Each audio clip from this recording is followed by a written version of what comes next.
Pinoy sa RA UAE. Yan ang balita Ox na Ox ni Anthony Sigua.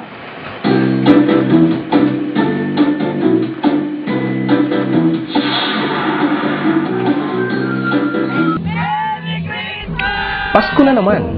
Ito ang masayang pagkakataon na magkasama-sama ang buong pamilya at magkakaibigan. Ito rin naman ang malungkot na tagpo sa ibang OFW na hindi kasama ang kanilang mga mahal sa buhay. Ang Pilipinas man daw ang may pinakamasayang pagdiriwang ng Pasko, hindi naman magpapahuli ang mga Pinoy na naririto sa gitnang silangan.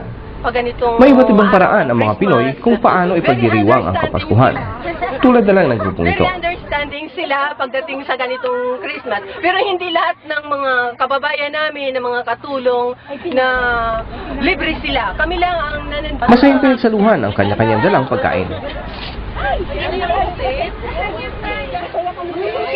Wala nang pag... Nakakamiss yung tahong, ha? Sarap kuya, wow. Ang iba, sa gitna ng malamig na disyerto, nagdiwang ng Pasko.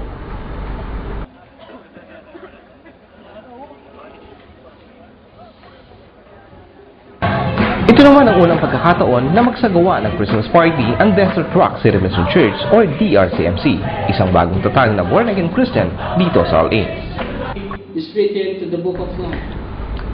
Sinimulan sa mataimtim na pagdarasal ang kanilang programa at kasabay ang kanilang pasasalamat sa mga blessings na patuloy na natatanggap.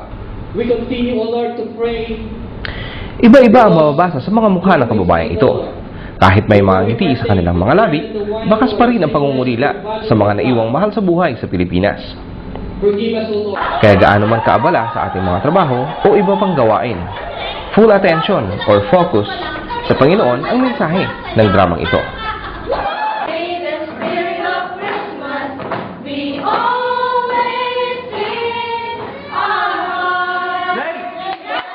Ginusto naman ng ilan na mag-long distance upang maibsan ang kanilang kalungkutan. Patuloy namang napawi ang lungkot ng gabing iyon dahil sa indak na pinamalas ng mga mananayaw na animoy iba-ibang lahit na hindi magkaintindihan.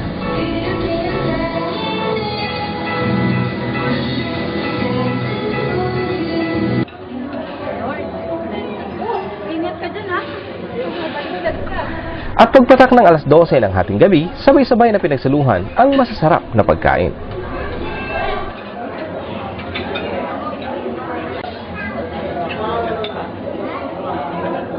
Masarap ang pagkain.